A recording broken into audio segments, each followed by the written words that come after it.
Halo Sobat Pintar, selamat datang di fitur AP Live bersama saya Kak Fahmi, tentor kimia kalian. Dan pada video kali ini kita akan membahas tentang soal-soal untuk persiapan ujian nasional, tentunya di mata pelajaran kimia. Dan soal-soal ini juga ada di fitur tes pintar di aplikasi Aku Pintar loh. Jadi jangan lupa dikerjakan ya soal-soal tersebut. Dan seperti apa soal yang akan kita bahas pada video kali ini adalah sebagai berikut. Oke, sekarang kita mulai di soal yang pertama. Ini adalah soal pada materi struktur atom dan sistem periodik unsur. Coba kalian kerjakan soal ini dalam waktu 30 detik mulai dari sekarang. Bunyi soalnya adalah pasangan unsur berikut yang merupakan isotop adalah.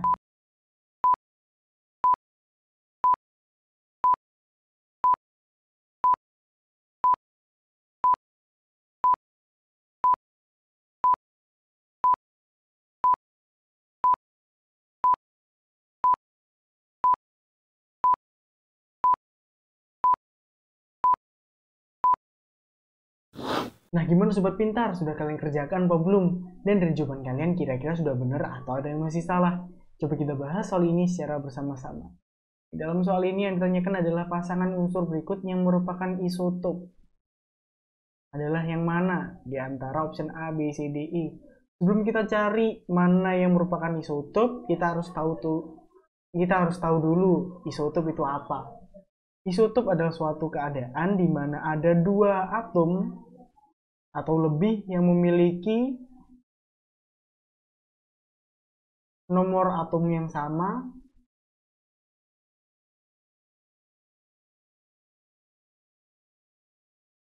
tapi memiliki nomor massa yang berbeda.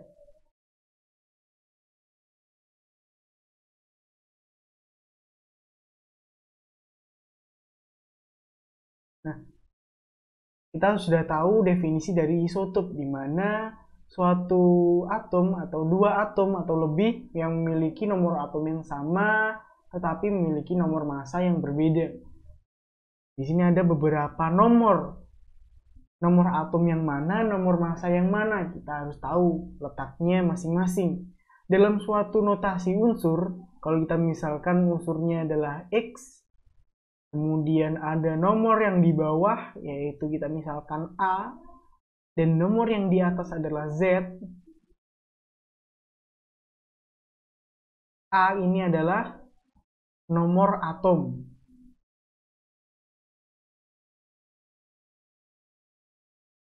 Kemudian untuk Z, ini adalah nomor massa.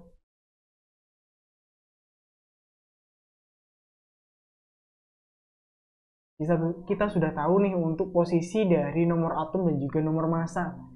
Tinggal kita cari di option A, B, C, D, E mana yang nilai A-nya atau nomor atomnya sama dan nomor massanya berbeda. Kita lihat dari option A, B, C, D, E yang nomor atomnya sama dan nomor massanya berbeda adalah option yang B, di atom C. Jadi jawaban dari soal ini adalah B. Kalau misalkan kalian ada yang pengen tanyakan, kalian bisa tanyakan di kolom komentar di bawah ini. Oke, sekarang kita lanjut di soal yang berikutnya. Ini adalah soal di materi struktur atom dan sistem periodik unsur. Coba kalian kerjakan soal ini dalam waktu 30 detik mulai dari sekarang.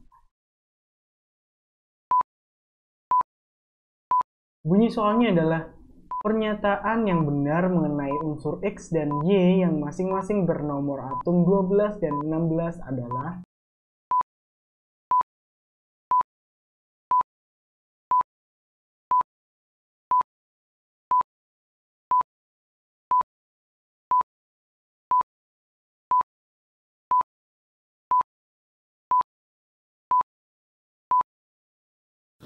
Nah, gimana Sobat Pintar? Sudah kalian kerjakan apa belum? Dan dari jawaban kalian kira-kira sudah benar atau ada yang masih salah? Coba kita bahas soal ini secara bersama-sama. Tanyakan di soal ini adalah pernyataan yang benar mengenai unsur X dan Y yang memiliki nomor atom masing-masingnya adalah 12 dan 6. Sekarang kita bisa investigasi atau kupas Dan di dalam unsur X dan Y ini yang memiliki nomor atom 12 dan 16. Pertama adalah unsur X, di mana punya nomor atomnya adalah 12. Kalau kita jabarkan ke dalam konfigurasi elektronnya, itu 1 S2, 2 S2, 2 P6, dan 3 S2. Kalau kita cari letak unsur X dalam sistem periodik unsur adalah dia berada pada periode ketiga, karena dia berada pada kulit ketiga untuk elektron valensinya, periode 3. Kemudian dia berada pada golongan berapa? Kalau kita lihat jumlah elektron yang berada pada kulit terakhir atau kulit ketiga jumlahnya adalah 2, maka dia berada pada golongan 2A. Di mana golongan 2A ini adalah golongan logam.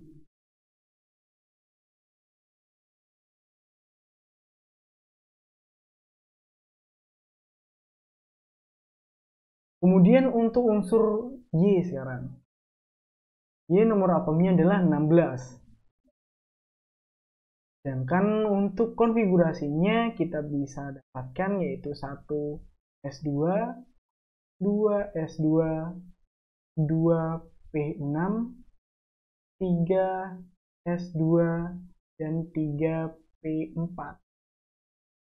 Kalau kita konversikan kepada letak unsur Y ini, kalau kita lihat di sini untuk kulit terakhirnya berada pada kulit yang ketiga. Karena dia berada pada periode 3.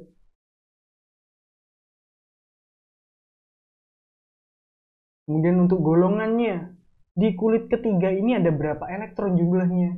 Kita bisa jumlahkan di orbital S ada 2 elektron, dan orbital P ada 4 elektron, 2 ditambah 4. Jadi dia berada pada golongan 6A.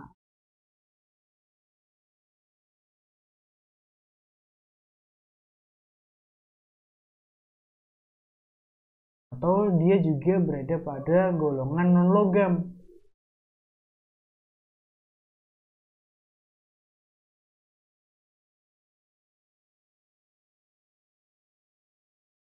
Ini kita sudah kupas dari kedua unsur X dan juga unsur Y. Sedangkan kita bisa cari atau cocokkan beberapa pernyataan yang ada di option A, B, C, D, E. Yang pertama, di option A, unsur X dan Y terletak pada periode 4. Salah, karena dia berada pada periode 3. Kemudian untuk option yang B, unsur X dan Y terletak pada satu golongan. Salah juga. Ternyata dia berada pada golongan 2A dan 6A. Kemudian untuk option C, X adalah unsur logam dan Y adalah unsur non-logam. Ini adalah pernyataan yang benar, bahwa dia berada pada golongan 2A dan 6A.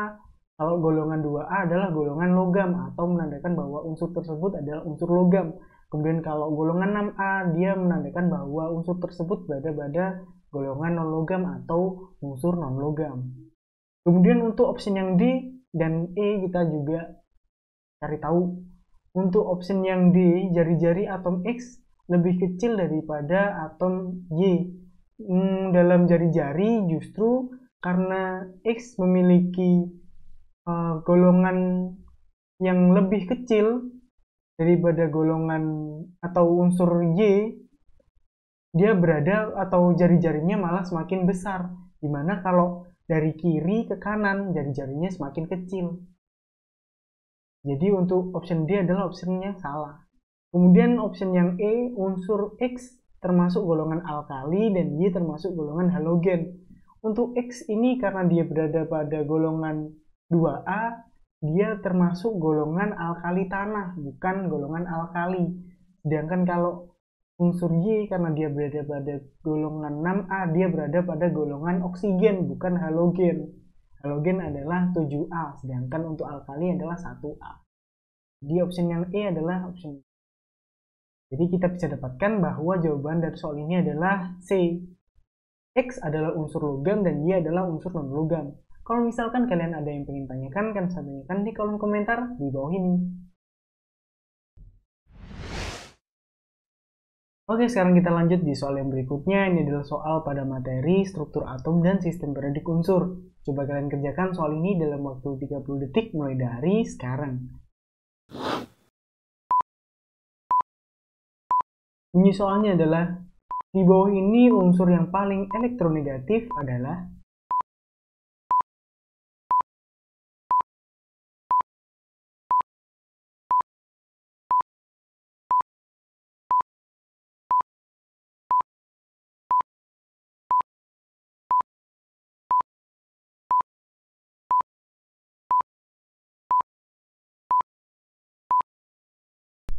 Nah, gimana sobat pintar? Sudah kalian kerjakan apa belum? Dan jawaban kalian kira-kira sudah benar atau ada yang masih salah? Coba kita bahas soal ini secara bersama-sama. Yang ditanyakan dalam soal ini adalah di bawah ini unsur yang paling elektronegatif. Ini ada beberapa unsur di option A, B, C, D, E. Dalam sistem periodik unsur, kalau gambarkan seperti ini,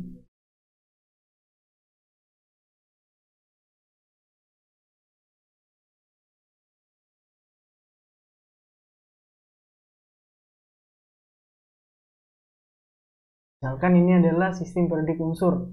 Nah, dari kiri ke kanan,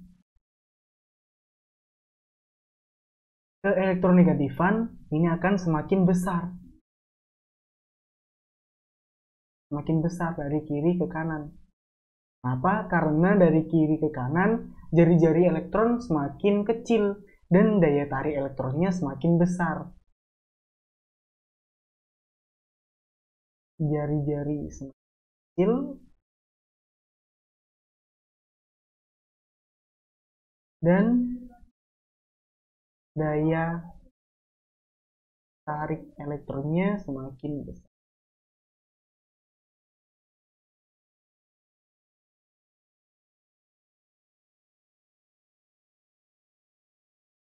Kemudian kita lihat dari atas ke bawah sekarang. Sebenarnya untuk keelektronegatifan dari bawah ke atas ini juga semakin besar.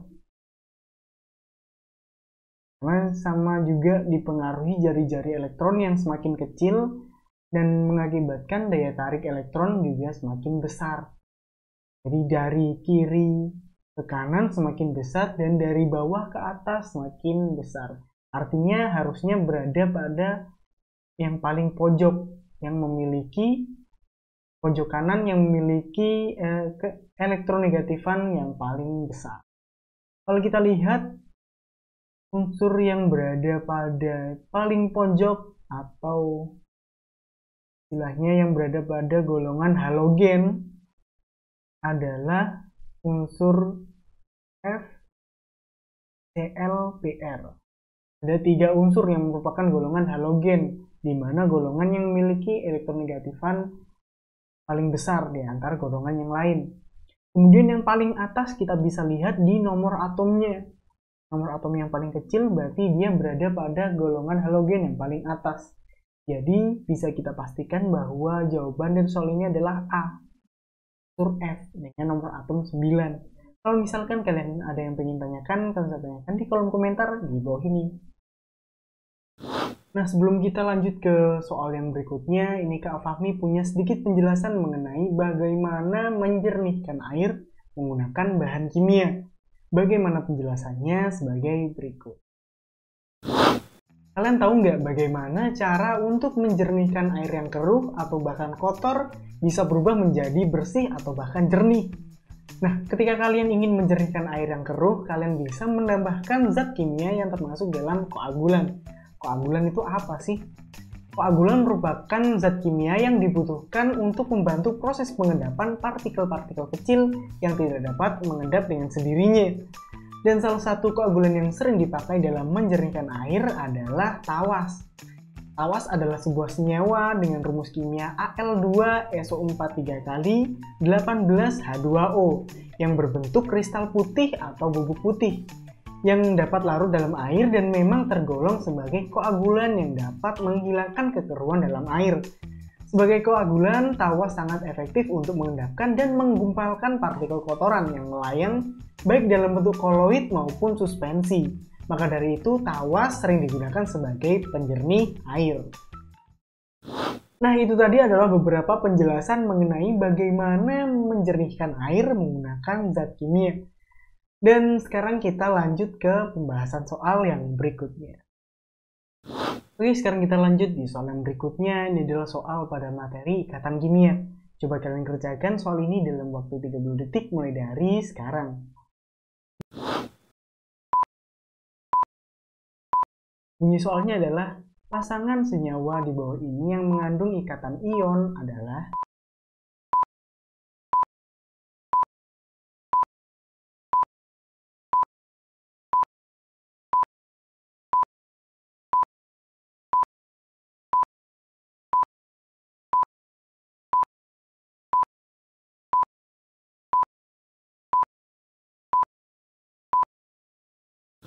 Nah, gimana sobat pintar? Sudah kalian kerjakan atau belum? Dan dari jawaban kalian kira-kira sudah benar atau ada yang masih salah?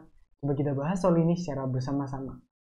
Kan dalam soal ini adalah pasangan senyawa di bawahnya yang mengandung ikatan ion. Ikatan ion artinya suatu ikatan yang terjadi akibat adanya serah terima elektron. Dan ikatan ion ini biasa terjadi oleh unsur atau atom yang mempunyai keelektronegatifan yang besar, beda keelektronegatifan besar.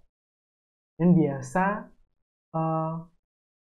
terjadi oleh unsur-unsur golongan logam dan non-logam. Di mana unsur logam dan non-logam ini mempunyai beda keelektronegatifan yang besar. Unsur logam itu kalau di dalam golongan, dalam sistem periodik unsur, dia berada pada golongan 1A dan golongan 2A. Kemudian untuk golongan non-logam adalah unsur-unsur yang berada pada golongan 6A ataupun 7A. Jadi biasa terjadi dalam unsur yang memiliki atau berada pada golongan 1A, 2A atau 6A dan 7A. Jadi berarti dia terjadi antara golongan 1A dengan golongan 6A atau golongan 2A dengan golongan 7A, atau pokoknya pelakunya adalah kedua golongan ini. Untuk golongan logamnya adalah golongan 1A dan 2A. Untuk golongan non-logamnya berada pada golongan 6A ataupun 7A. Jadi terjadi antara logam dan juga non-logam. Kalau kita lihat di dalam option A, B, C, D, E, di mana sih letak logamnya? Kalau kita lihat untuk di option yang A, golongan logam adalah kalium, terjadi pada KCl. Jadi untuk NH3 ini bukan merupakan ikatan ion atau bukan mengandung senyawa ikatan ion. Jadi A adalah option yang salah. Kemudian untuk option yang B, kalau kita lihat yang merupakan unsur logam hanyalah Ba pada senyawa BaCl2. Jadi option B adalah option yang salah. Kemudian untuk option yang C, di sini malah tidak ada logam sama sekali, tidak ada unsur logam. Jadi untuk option yang C adalah option yang salah. Kemudian untuk option yang D, di sini ada natrium dalam NaCl dan juga kalium dalam KBr. Dua-duanya merupakan unsur logam. Kemudian pasangannya adalah Cl dan Br, di mana Cl dan Br termasuk dalam golongan 7A yang merupakan unsur non-logam. Sekarang kita cari di option E-nya dulu. Option E di sini bisa kita lihat yang merupakan unsur logam adalah litium saja yang berada pada senyawa LiCl. Jadi untuk opsi E adalah opsi yang salah. Jadi bisa kita pastikan bahwa opsi yang benar adalah opsi yang D, yaitu NaCl dan juga KBr yang merupakan pasangan senyawa yang mengandung ikatan ion. Kalau misalkan kalian ada yang pengen tanyakan, kalian bisa tanyakan di kolom komentar di bawah ini.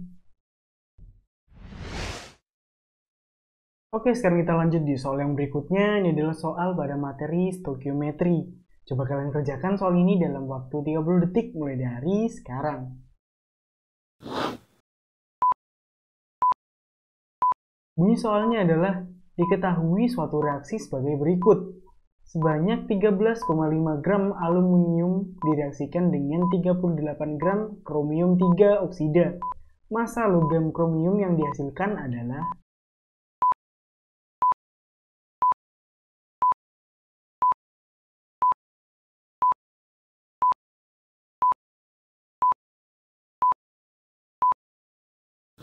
Nah, gimana sobat pintar? Sudah kalian kerjakan apa belum? Dan dari jawaban kalian kira-kira sudah benar atau ada yang masih salah? Coba kita bahas soal ini secara bersama-sama. Tanyakan dalam soal ini adalah massa logam kromium yang dihasilkan. Kalau kita lihat di dalam reaksinya, dia menghasilkan Al2O3 dan juga logam kromium 2Cr. Koefisiennya yaitu 2. Sebelum kita cari berapa massa logam kromium yang dihasilkan, kita harus cari mol yang bereaksi, yaitu mol Al dan juga mol kromium 3 oksidanya, atau Cr2O3. Pertama kita cari mol Al, mol aluminium. Menggunakan rumus yaitu massa dibagi dengan Mr. Massanya adalah 13,5 dan dibagi MR-nya. MR-nya adalah 27. Kita bisa dapatkan molnya adalah sebesar 0,5 mol. Kemudian untuk kromium 3 oksida atau Cr2O3, mol 2O3 menggunakan rumus yang sama yaitu massa per M.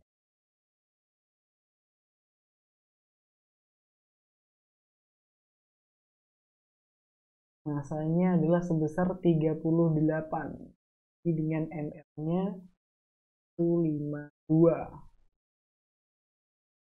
Maka kita bisa dapatkan 0,25 mol.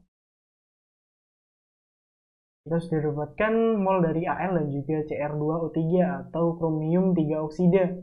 Kalau kita lihat di sini molnya berbeda. Kalau molnya Al adalah setengah atau 0,5, kalau Cr2O3 molnya adalah 0,25 atau seperempat. Lihat, ini berbeda. Kemudian kalau kita lihat juga untuk koefisiennya antara Al dan juga Cr2O3 dalam reaksi, Al punya koefisien 2 dan Cr2O3 koefisiennya adalah 1. Jadi kalau ini kita bagi dengan koefisien masing-masing akan memiliki nilai yang sama. Kita bagi dengan 1, ini adalah 0,25. Dan kalau ini juga dibagi dengan koefisiennya ya 2 ya harusnya. Jawabannya adalah 0,25. Sedangkan untuk Cr2O3 koefisiennya adalah 1, jumlahnya adalah 0,25. Dari sini menandakan bahwa tidak terjadi reaksi pembatas atau tidak ada suatu senyawa yang digunakan sebagai pembatasnya. Dari sini kita bisa langsung cari mol dari Cr atau kromium menggunakan koefisiennya. Kalau kita lihat, yang memiliki koefisien yang sama adalah Al. Jadi kita bisa pastikan bahwa mol Cr atau kromium sama dengan mol Al karena memiliki koefisien yang sama yaitu 0,5 mol. Kemudian dari sini kita bisa cari untuk massa logam kromium yang dihasilkan.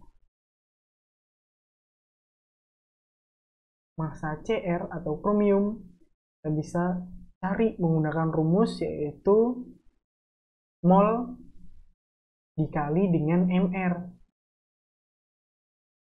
Molnya adalah sebesar 0,5 dikali dengan Mr-nya yaitu 52. Nah, untuk massa yang dihasilkan adalah sebesar 26 gram. Kita bisa cari di option A, B, C, D, E mana yang mengatakan 26 gram. Ternyata ada di option yang D.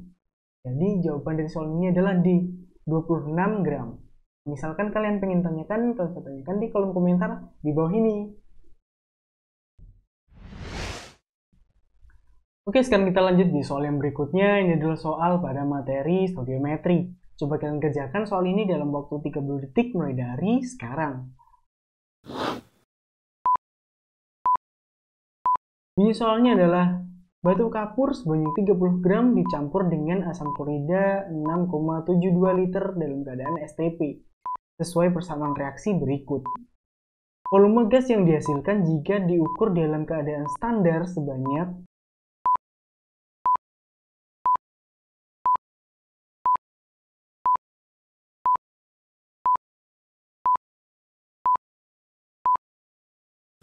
Nah, gimana sobat pintar? Sudah kalian kerjakan apa belum? Dan dari jawaban kalian kira-kira sudah benar atau ada yang masih salah? Coba kita bahas soal ini secara bersama-sama. Tanyakan di sini adalah volume gas yang dihasilkan. Di sini ada suatu reaksi. Gas yang dihasilkan berarti produknya berupa gas, salah satunya. Kalau kita lihat yang merupakan gas di sini adalah hanyalah CO2 yang berfasa gas. Jadi kita disuruh nyari untuk volume gas CO2.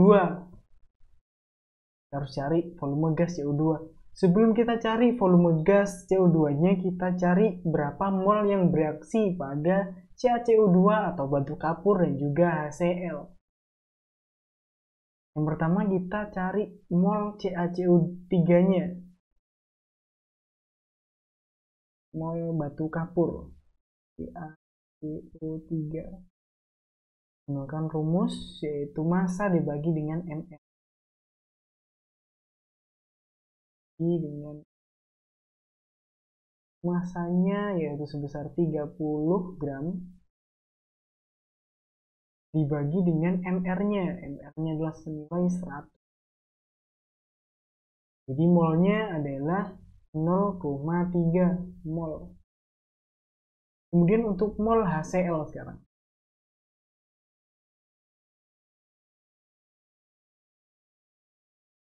Menggunakan rumus yang berbeda karena dia dalam keadaan standar atau dalam keadaan STP.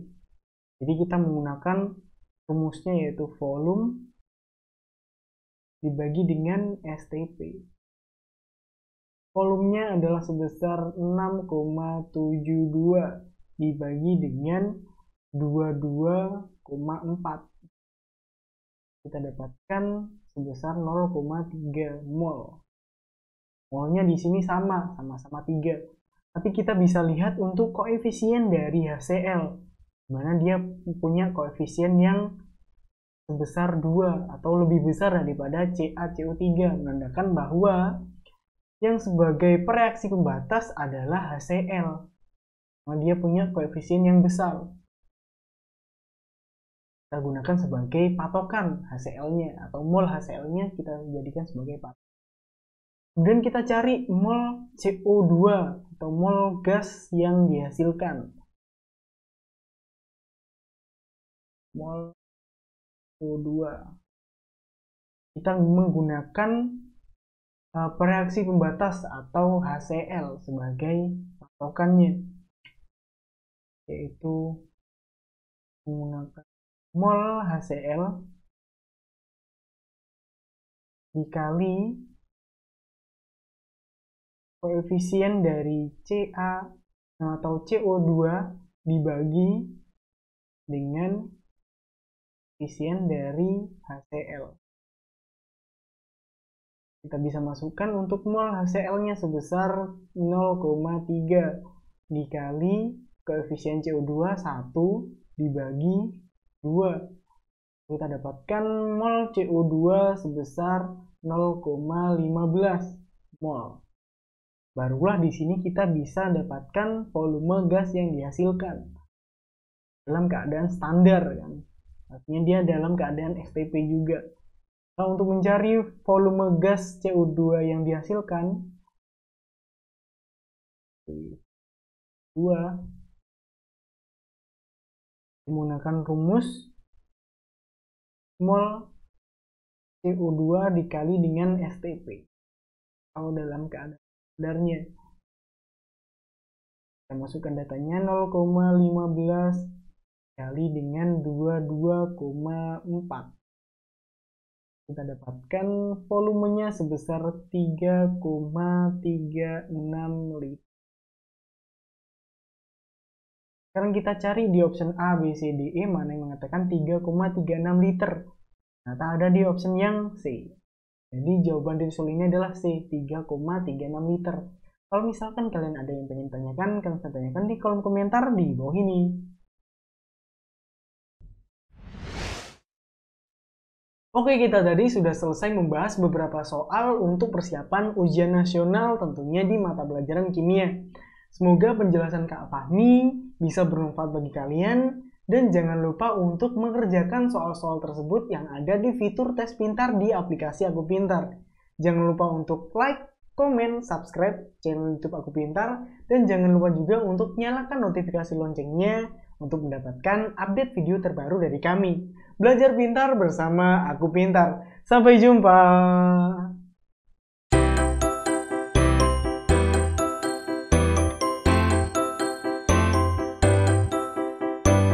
Belajar pintar bersama Aku Pintar. Download sekarang.